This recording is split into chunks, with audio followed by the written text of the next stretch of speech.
My dad banned me from Mom's birthday. Then I revealed the shocking truth.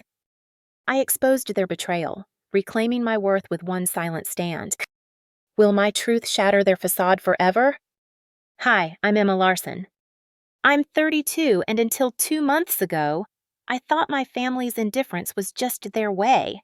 Until my dad banned me from Mom's birthday, claiming my presence would embarrass them compared to my sister's new boyfriend, shattering my sense of belonging.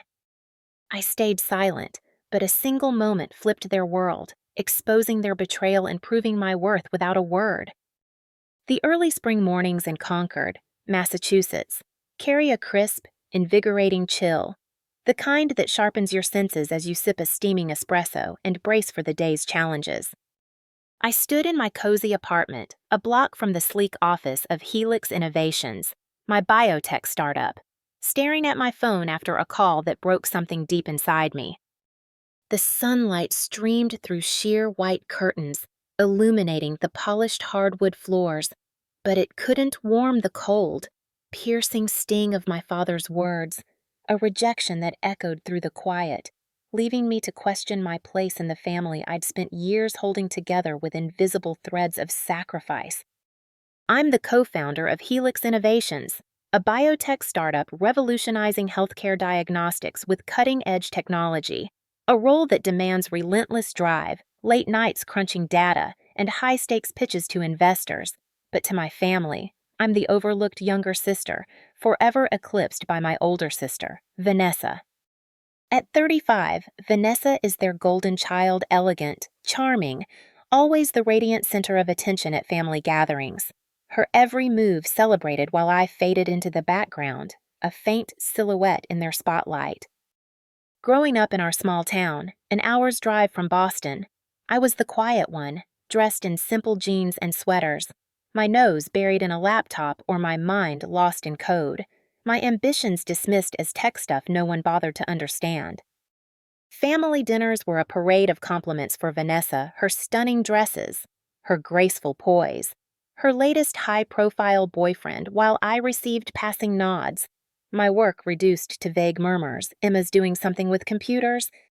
My parents, Richard and Diane, never inquired about the $2 million public health project I spearheaded, navigating a crisis that kept our company afloat, or the sleepless nights I spent building Helix from a dorm room idea with 3 college friends.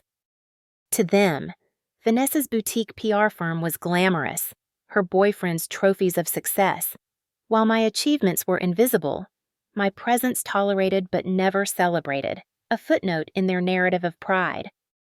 I'd always believed that if I worked hard, stayed behind the scenes, and carried the family's burdens, they'd eventually see me, that one day they'd look at me with the same pride they showered on Vanessa. For years, I supported them financially, sending $6,000 monthly to cover their household bills: electricity, water, internet, cable, a commitment that totaled over $15,000 in 2 years, plus additional funds for emergencies like a $2,000 fridge replacement or $1,500 for Dad's car repairs. They never asked if I could afford it, never questioned the strain it placed on my startup's lean budget, assuming it was my duty as the stable daughter while Vanessa was struggling with her firm's fluctuating income. I complied, wiring the money without hesitation, believing it was what family did, hoping my sacrifices would earn their respect, a place in their hearts equal to Vanessa's. I kept a meticulous record in my diary, each transaction a silent plea for acknowledgement: $6,000 this month. Maybe they'll notice? But they didn't. They took it for granted, never thanking me, never asking about the long hours I worked to fund their comfort, my contributions as invisible as my presence at their table. 2 months ago, that fragile hope crumbled, replaced by a cold clarity that reshaped my world. I'd just secured a major funding round from a New York investment firm, a milestone that validated years of toil at Helix, and I planned to take 3 days off to help with Mom's birthday, a tradition where I'd quietly organize catering, decorate the house, and ensure everything ran smoothly. It was my way of showing love, of staying connected despite their indifference, a small act of devotion I thought they valued. I called Dad to coordinate, my voice light with anticipation. I'm coming early for Mom's birthday. Anything I need to prepare. His response was a long, uncomfortable pause, followed by a tone I'd never heard before. Not angry, but strangely detached, Emma. Don't come home this year. I froze, my mind scrambling to process, thinking perhaps he was worried about my workload. It's okay, Dad, I said, forcing a smile through the phone. I've cleared my schedule. I really want to be there. His next words were firm, unyielding, a blade that cut through years of hope Vanessa's bringing her new boyfriend, a CFO. He's polished, successful. Your job's complicated to explain. Your presence will spark comparisons, make things awkward. It's best you stay away. My chest tightened, a cold sting crawling down my spine as I gripped the phone, my voice barely a whisper. Are you saying I embarrass the family that I'm not good enough to show up? He didn't soften, didn't retract. He doubled down, his voice like steel. If you insist on coming, don't call me your father. The line went dead, leaving my apartment enveloped in an eerie, suffocating silence. The espresso cup in my hand gone cold, its bitter taste mirroring the betrayal settling in my heart.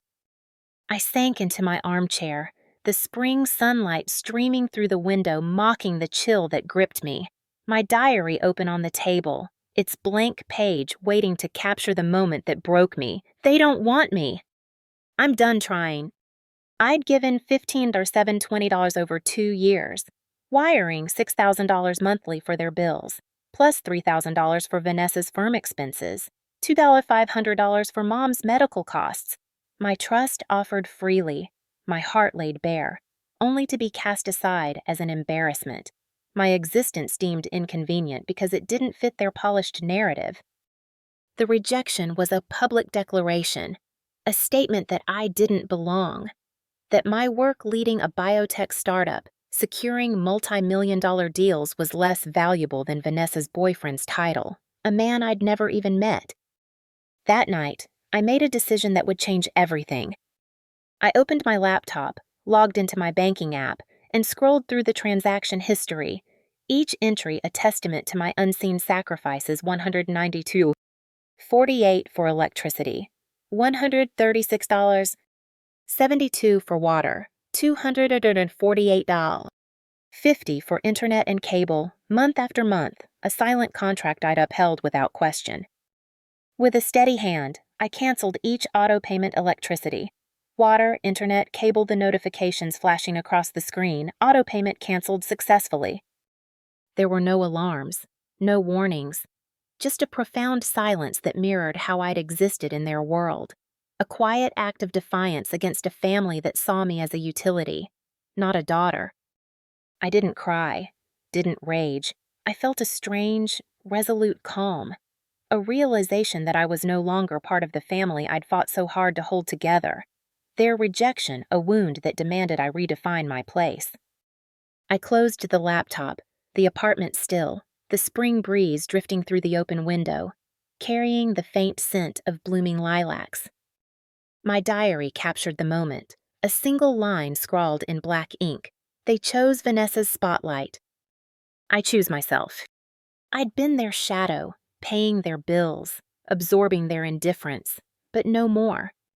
Concord's morning was gray, the city's quiet hum a backdrop to my resolve, a vow to let their world unravel without my support, to step out of the role they'd cast me in. I didn't know then that a single, unexpected moment would soon turn their assumptions upside down, exposing their betrayal in a way I'd never planned, a truth that would speak louder than any words I could have spoken, setting the stage for a revelation that would redefine my worth in their eyes, without me lifting a finger. The cold echo of my father's rejection, "Don't call me your father," reverberated through my Concord apartment, a wound that deepened as I sat at my kitchen table, the spring morning's sunlight muted by heavy clouds. The aroma of fresh espresso filled the air, a ritual that grounded me as I prepared for another demanding day at Helix Innovations, my biotech startup. But the weight of that phone call pressed down, a stark reminder of the family that had cast me aside. My diary lay open beside my coffee cup, its pages a raw chronicle of their betrayal, urging me to reflect on the years I'd spent supporting them, pouring my heart and resources into their lives, only to be deemed an embarrassment. My presence unwanted at Mom's birthday for the sake of Vanessa's new boyfriend. The silence of my apartment was both a refuge and a mirror, reflecting the isolation I'd endured, a solitude that would soon spark a quiet rebellion against their disregard. Growing up in our small Massachusetts town, an hour from Boston, I was always the quieter sister, overshadowed by Vanessa's radiant charm.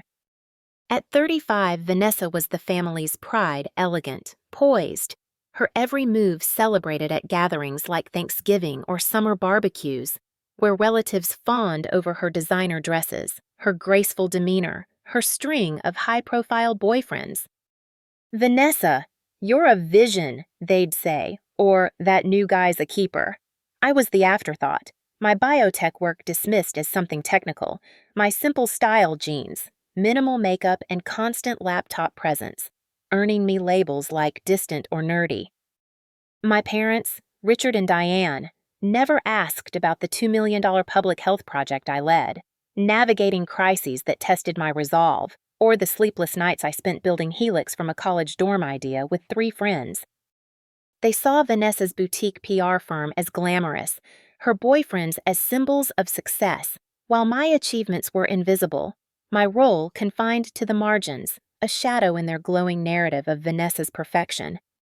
For years, I'd supported them financially, believing it was my duty as the stable daughter, the one who could handle it while Vanessa struggled with her firm's ups and downs. I sent $6,000 monthly to cover their household bills: electricity, water, internet, cable, a commitment that totaled over $15,720 in 2 years, plus extra funds for emergencies: $2,000 for a new fridge, $1,500 for Dad's car repairs, $3,000 for Vanessa's firm relaunch. They never asked if I could afford it, never questioned the strain it placed on my startup's lean budget, assuming I'd always step in, my contributions as automatic as the auto payments I'd set up. I kept a detailed record in my diary, each entry a silent hope for recognition. $6,000, isa su dollars sent. Maybe they'll see me. But they didn't. They took it for granted, never thanking me, never asking about the long hours I worked to fund their comfort, my sacrifices as unseen as my presence at their table. The phone call that banned me from Mom's birthday was a brutal awakening, a moment that stripped away the illusions I'd clung to. I'd planned to help with the celebration, as I'd done for years, quietly organizing catering, setting up decor, ensuring everything was perfect for Mom. A small act of love I thought they valued. But Dad's words, "Your job's complicated. It'll spark comparisons," cut deeper than any before.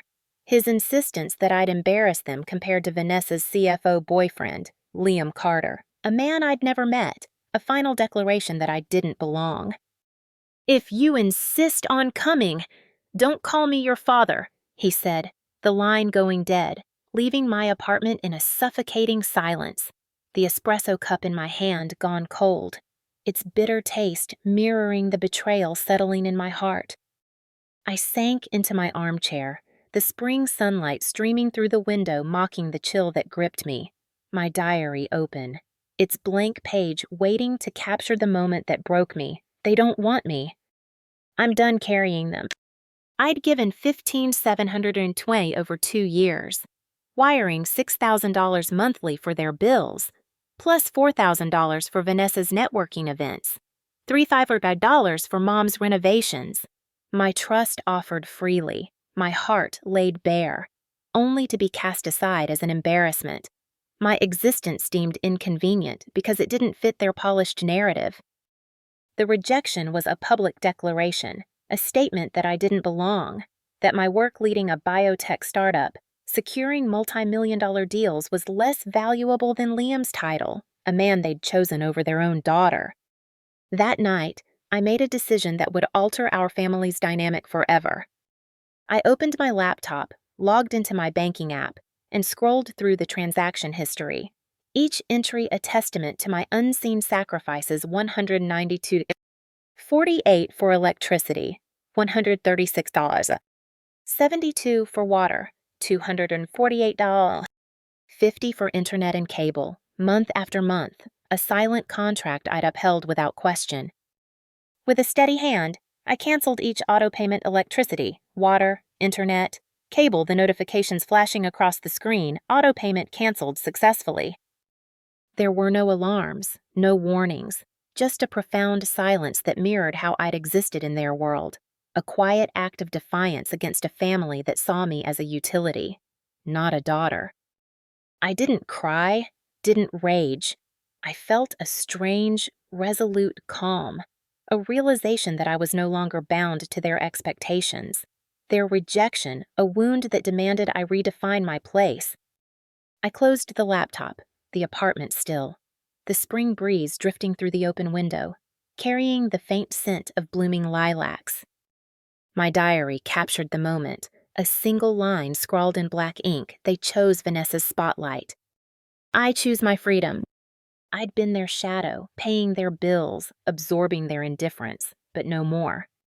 Concord's morning was gray, the city's quiet hum a backdrop to my resolve, a vow to let their world unravel without my support, to step out of the role they'd cast me in.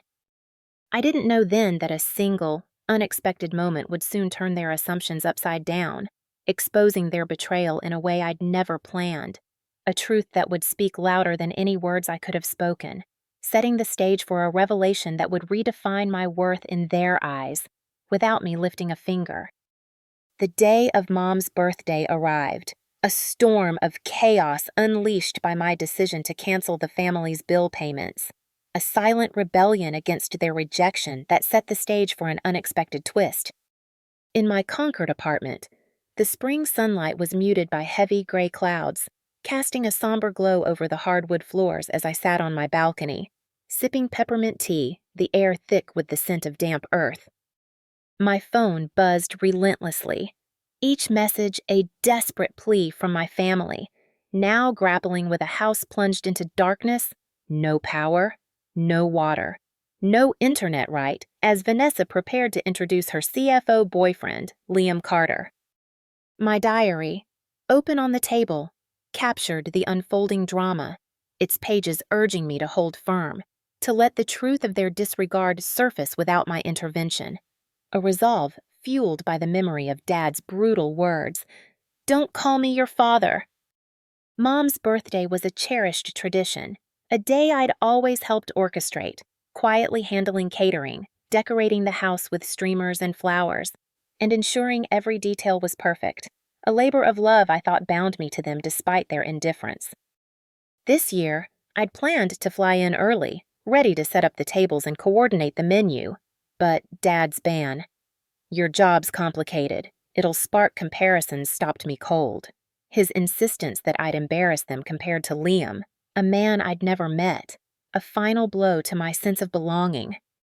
"If you insist on coming, don't call me your father," he'd said, the call ending with a click that echoed in my silent apartment, a wound that cut deeper than any before.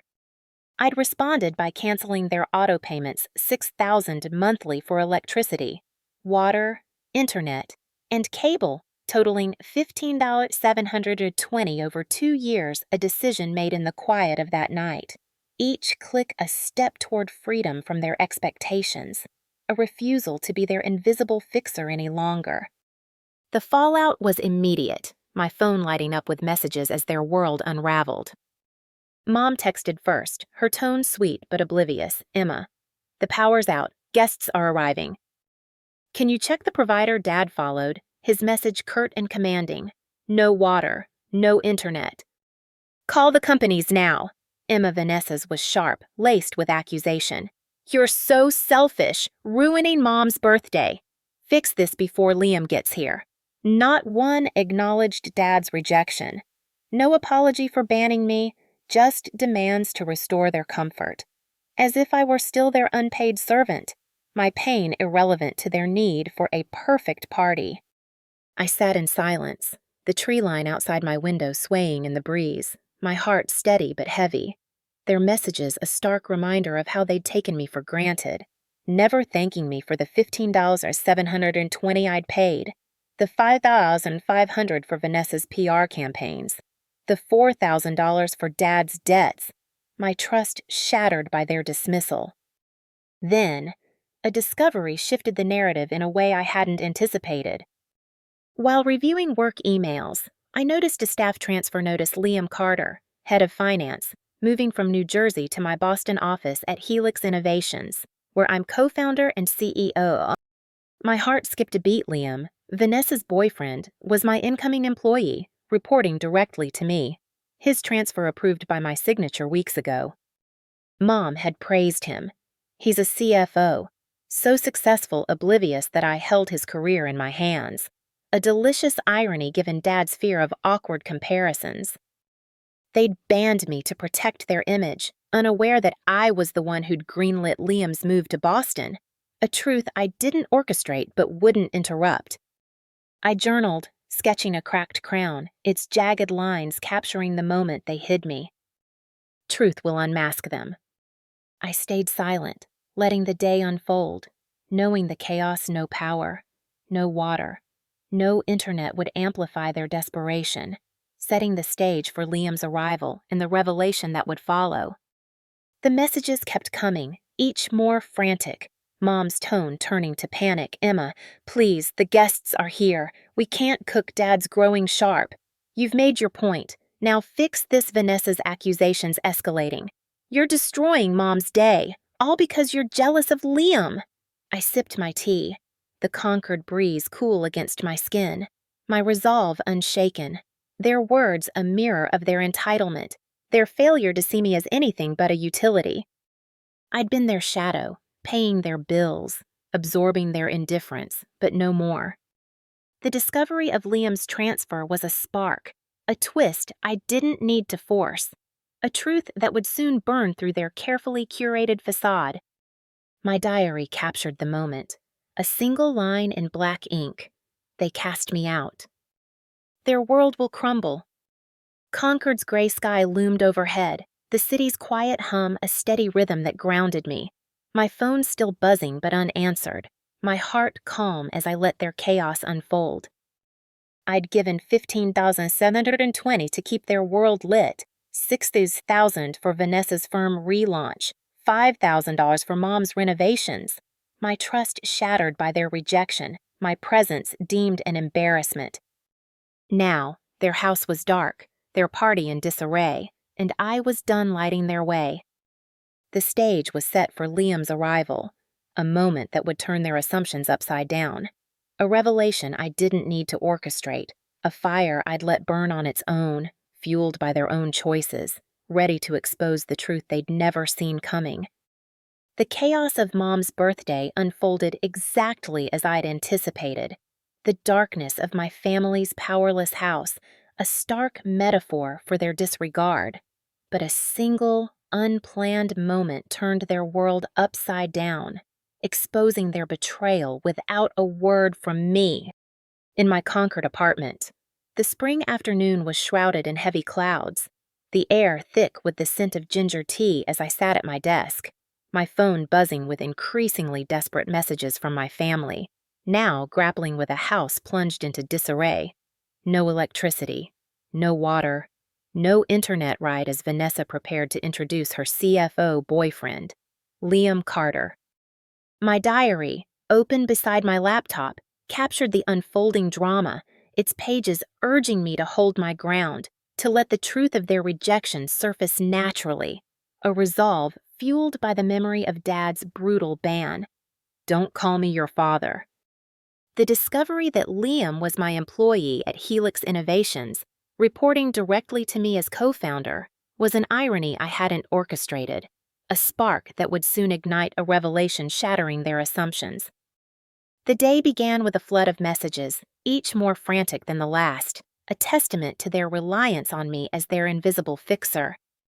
Mom's tone was pleading, laced with panic. Emma, the power's out, guests are arriving. Please call the provider. Dad's was sharp, commanding no water, no internet, no electricity. Fix this now. Emma Vanessa's was venomous, accusing, "You're so selfish," ruining Mom's birthday just to spite Liam. Fix it before he gets here. Not one acknowledged Dad's rejection. No apology for banning me from the family event. No recognition of the $1,500 I'd paid over 2 years to keep their house running electricity, water, internet, cable, or the $6,000 for Vanessa's PR events, $5,000 for Mom's home repairs. Their messages were demands, not pleas, as if I were still their unpaid servant, my pain irrelevant to their need for a flawless party to impress Liam, a man they'd chosen over their own daughter.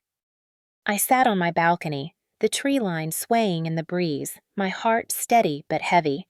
Their words a mirror of their entitlement, their failure to see me as anything but a utility.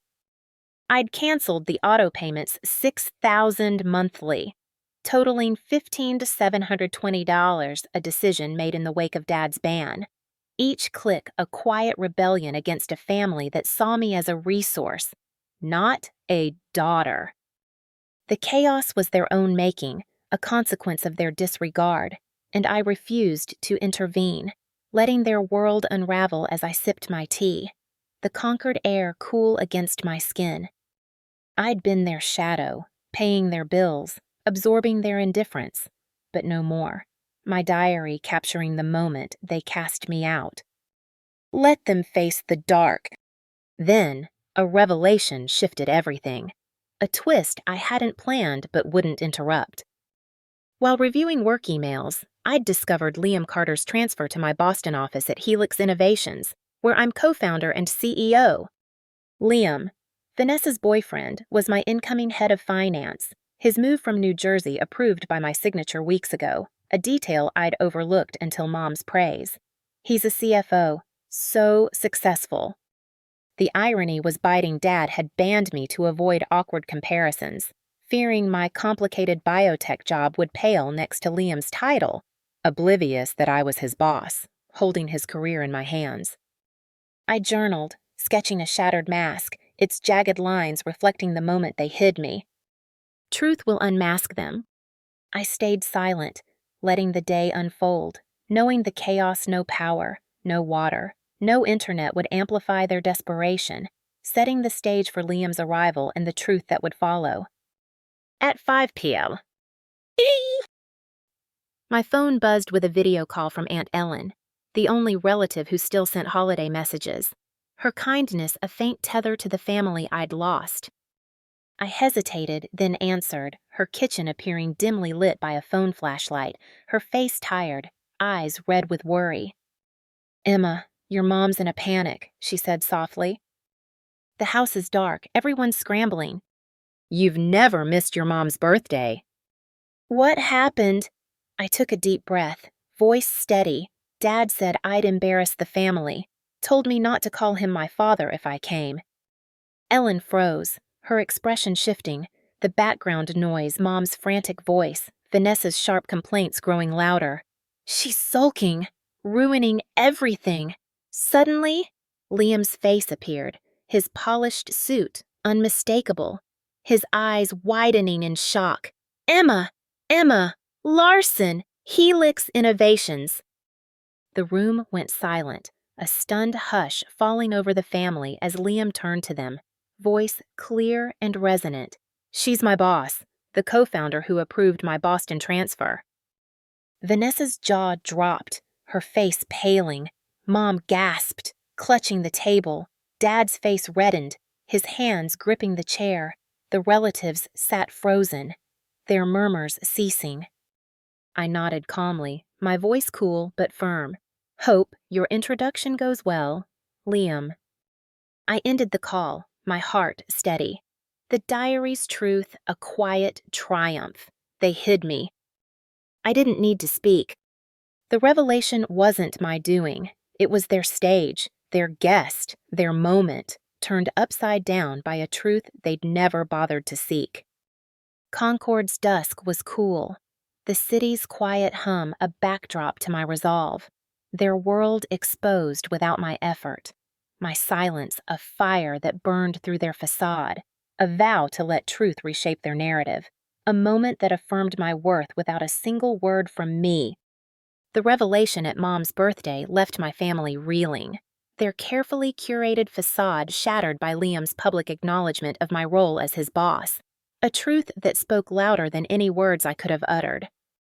In my Concord apartment, the spring evening was serene, the city's lights twinkling through the window, casting a soft glow over the hardwood floors as I sat on my couch, sipping lavender tea, the air fragrant with its calming scent.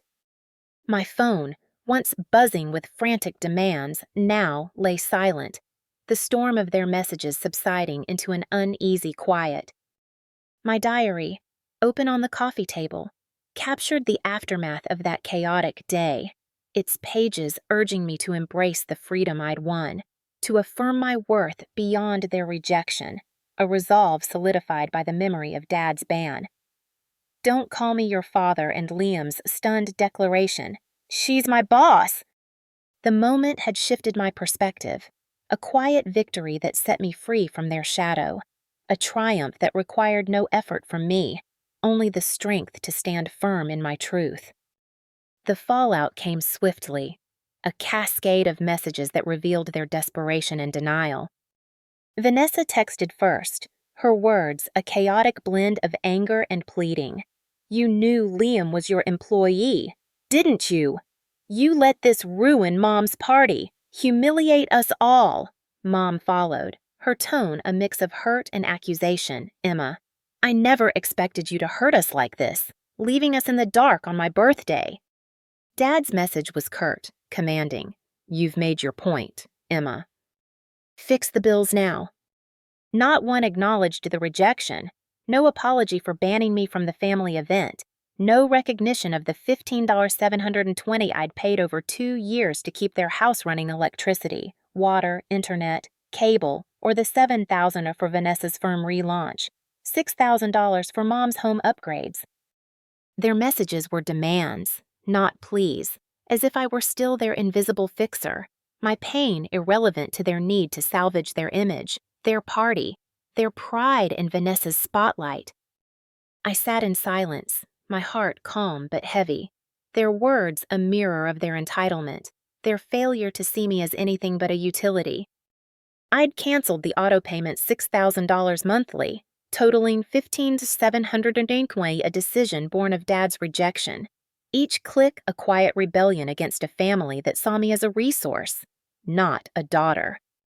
The chaos, no power, no water, no internet was their own making, a consequence of their disregard, and I refused to intervene, letting their world unravel as I sipped my tea, the Concord breeze soft against my skin. I journaled, sketching a blooming tree, its branches reaching upward, they cast me out. I'll grow alone.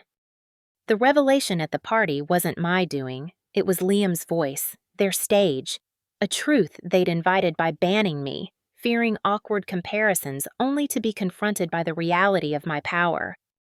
Liam's email arrived that night, a professional note with a personal weight. "Emma, I'm sorry. I didn't know you were Vanessa's sister. Your silence was powerful, a lesson in respect. I'm ending things with her. She lacks the integrity you embody. Thank you for leading with strength." I replied, "Voice steady, Liam. You saw the truth. Family isn't work. Stay professional, and let's move forward." His decision to leave Vanessa wasn't my goal, but it confirmed what I'd known their facade couldn't hold under scrutiny, their values hollow compared to the principles I'd built my life on. Vanessa texted again, her tone shifting to desperation. "Emma, you're his boss. Talk to Liam, make him reconsider." "He's misunderstanding everything," I replied, calm and unyielding. "He left because of you, Vanessa, not me. Look at your own actions." Her silence followed, a rare admission of defeat, her desperation a mirror of the family's collapse, their reliance on me exposed as shallow, their world crumbling without my support. Henry and Lila, my father and sister, were my anchors, their calls a lifeline in the aftermath. "You're stronger than they know." "Emma," Henry said, his voice thick with pride, Lila's fierce support, "You don't owe them anything," reinforced my resolve, a stark contrast to Mom's tears, Dad's anger, Vanessa's accusations. I'd been their invisible daughter, paying 15 to 700 MMs to keep their world lit, $7 to $500 for Vanessa's networking events, $600 for Dad's business loans, only to be banned for embarrassing them. My presence deemed less valuable than Liam's title. Now, I set boundaries, refusing to be their fixer, my silence a triumph that spoke louder than their demands. I journaled, sketching a radiant sun, its rays breaking through clouds. They rejected me. I'm my own light. The aftermath wasn't about revenge, it was about clarity, a moment that forced my family to confront their assumptions, their failure to see me as the co-founder of a biotech powerhouse, a leader who'd approved Liam's career move. I didn't need to shout my worth. Liam's words did that, their shocked silence a testament to the truth they'd ignored. Concord's evening was tranquil, the city's quiet hum a backdrop to my newfound peace, the diary's truth a vow to live for myself, to honor the values I'd built my life on: integrity, resilience, and quiet strength. I'd been their shadow, absorbing their indifference, but no more. My silence a fire that burned through their facade, a commitment to a future where I defined my worth, free from their expectations. I stood on my balcony, the spring breeze carrying the scent of blooming lilacs, my heart lighter than it had been in years. The family that had cast me out now faced the consequences of their choices, their world dimmed by their own hand, while I stood in the light of my truth. I didn't need their approval, their thanks, or their love. I had my work, my resolve, and the knowledge that I'd built something extraordinary, a legacy that spoke for itself. The revelation at Mom's birthday was a turning point, a moment that affirmed my worth without a single word from me, a quiet victory that set me free to live authentically, to embrace the life I'd earned, and to let their narrative crumble under the weight of their own betrayal.